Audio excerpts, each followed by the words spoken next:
Okay, so we had to make a video about this. Last video on the day before the Canucks game gets underway, but the Red Wings have claimed Magnus Hellberg from the Seattle Kraken, and this is a crazy move. Not because Hellberg is, like, super amazing, not because he's the best goalie on planet Earth, not that, but because of this guy's overall freaking story. The reply here on the Elliot Friedman tweet is James Myrtle with the Simpsons gif. Yeah, little toodaloo right there, coming in, coming out.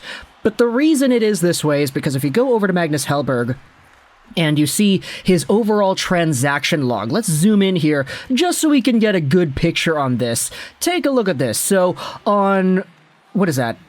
January, February, March, April, my goodness, that's the fourth month of the year, I'm so stupid. But April 13th, 2022, he signs from the KHL to the Detroit Red Wings. The Red Wings then let him go to free agency, and he signs with the Kraken on July 13th, 2022. The Kraken then waived Hellberg, and he got claimed by the Ottawa Senators on October 3rd, 2022.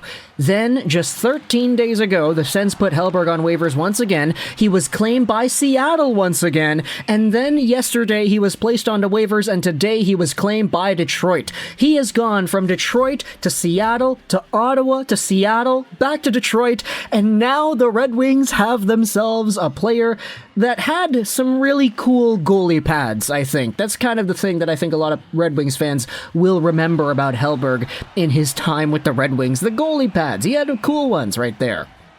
But so far, I mean, Hellberg was a pretty good KHL guy. There's a reason the Red Wings signed him on for last season, and they played him for a game. He won that game, so it was really nice to see.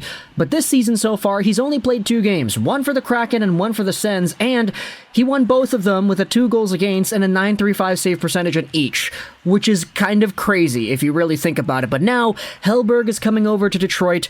I feel like the plan isn't really to have him on the team. You know, I'd seen some speculation saying that this is going to be for Grand Rapids. They're going to try to send him down on waivers once again because the goalies in Grand Rapids have not been great. This is not a knock on Ville Husso or Nedeljkovic. This is not really their thing. Hellberg, if he clears, because he's going to have to pass through waivers another time, will be able to get sent down to Grand Rapids and hopefully help out that team. But, of course, because Hellberg is going to have to go through waivers once again, the Seattle Kraken, I believe, have first dibs to pick him up, and I believe the system works in a way where if the Kraken get Hellberg back on waivers and no other team puts a claim in, the Kraken will then have the right to send him down to their AHL team with no qualms about it. You're going to have the option to do that if no other team claims him back. So we'll see what exactly happens with Hellberg here, but it's just kind of crazy taking a look at all of the transactions that have happened. The Sens claimed him back on October 3rd. The Kraken then claimed him earlier this month, and then the Red Wings claimed him once again after that. So, yeah, Hellberg is Mr. North America here, going from Detroit, Seattle, Ottawa, Seattle, Detroit. We'll see what happens if Ottawa ends up claiming him, if he goes on waivers again or whatever. But either way, talk to the console your thoughts about Magnus Hellberg coming back to Detroit. I hope you enjoyed this video, Trolls99. And bye.